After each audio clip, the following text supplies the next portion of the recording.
Assalamualaikum warahmatullahi wabarakatuh. Perkenalkan kami dari kelompok Mesir. Di sini kami akan menjelaskan materi tentang pengakuan negara Mesir terhadap kemerdekaan Indonesia. Di sini saya Ahmad Maulana sebagai moderator kelompok Mesir dan ada teman saya. Nama saya Fida Ulia Putri Permata, kelas 12 IPS 5, absen 2. Saya sebagai presenter. Perkenalkan, nama saya Aditya Muhammad Firmansyah, nomor absen 1. Saya di sini menjadi narasumber.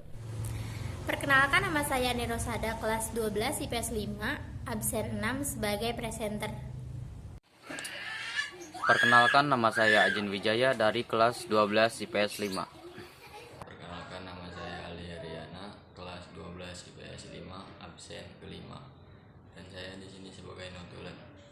Nah, di presentasi kali ini ada beberapa tahap. Yang pertama, menampilkan materi. Yang kedua, penjelasan materi oleh presenter. Yang ketiga, tanya jawab yang akan dijawab oleh narasumber.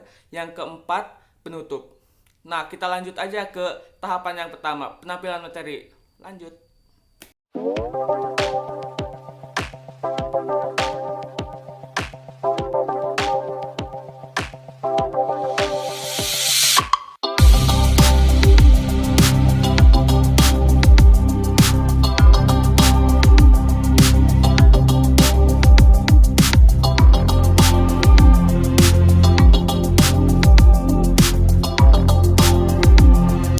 Nah, barusan adalah materi yang telah kami rangkum. Selanjutnya kita akan masuk ke tahap kedua, yaitu penjelasan dari presenter, Ani dan Apida. Lanjut. Pengakuan Mesir terhadap kemerdekaan Indonesia. Bangsa Indonesia memproklamasikan kemerdekaannya pada tanggal 17 Agustus 1945.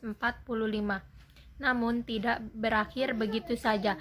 Indonesia perlu pengakuan dari negara lain terkait kemerdekaannya, dan Mesir merupakan negara pertama yang mengakui Indonesia sebagai negara yang berdaulat. Mesir juga meyakinkan Liga Arab untuk mengakui kedaulatan Republik Indonesia. Peran tokoh nasional. Mesir tercatat sebagai negara pertama yang mengakui proklamasi kemerdekaan Indonesia.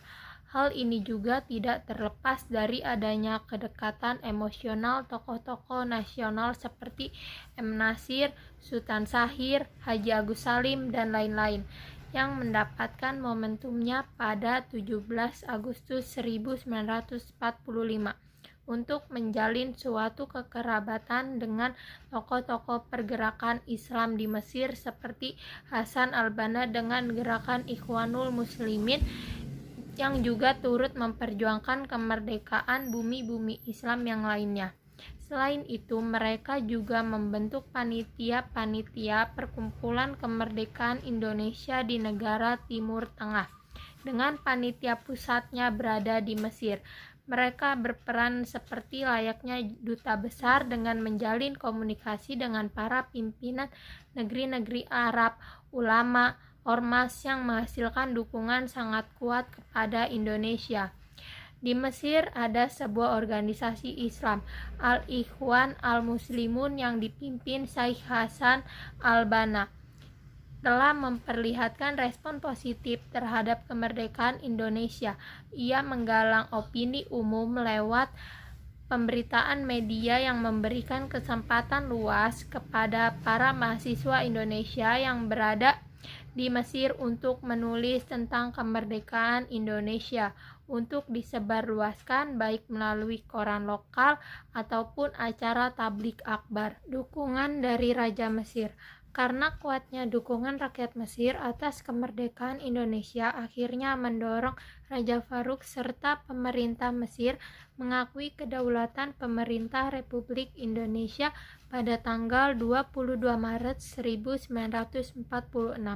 Raja Farouk juga menyampaikan alasan dukungan Mesir dan Liga Arab kepada Indonesia dengan mengatakan, karena persaudaraan Islamiyah terutama, kami membantu dan mendorong Liga Arab untuk mendukung perjuangan bangsa Indonesia dan mengakui kedaulatan negara itu. Begitu informasi kemerdekaan Indonesia disebarkan ke seluruh dunia, pemerintah Mesir langsung mengirim Muhammad Abdul Mun'im selaku konsul jenderal Mesir di Bombay, India menuju Yogyakarta, waktu itu ibu kota Republik Indonesia, dengan menembus blokade Belanda untuk menyampaikan dokumen resmi pengakuan Mesir kepada negara Republik Indonesia. Setelah Mesir mengirimkan konsul jenderal mereka ke Indonesia, pengakuan Mesir terhadap Indonesia diperkuat dengan ditandatanganinya perjanjian persahabatan antara Indonesia dengan Mesir di Kairo.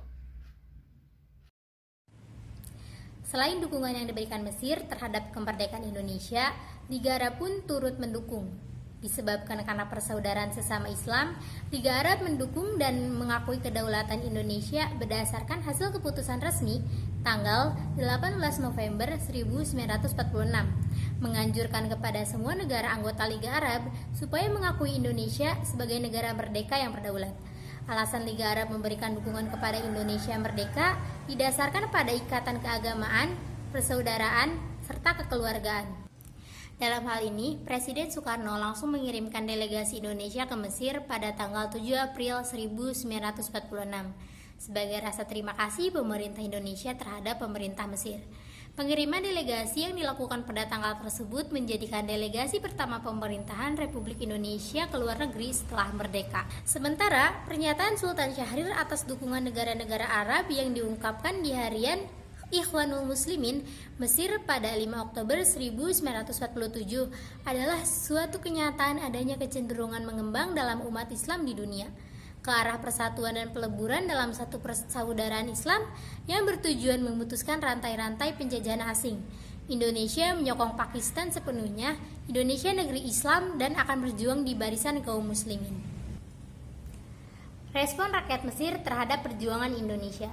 Simpati rakyat Mesir terhadap perjuangan Indonesia antara lain juga diperlihatkan pada rapat umum partai-partai politik dan organisasi massa pada tanggal 30 Juli 1947. Di antara pembicara bahkan terdapat Presiden Habibur Guiba dari Tunisia dan Alal Afasi, pemimpin Maroko.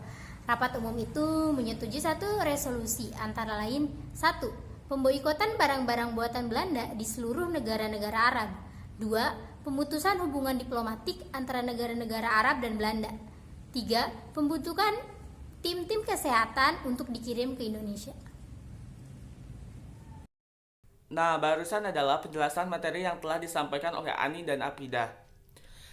Nah, untuk tahap ketiga, kita akan melakukan tanya jawab. Jika kalian ada yang ingin ditanyakan, silakan tulis di kolom komentar, nanti narasumber kelompok kami akan menjawabnya.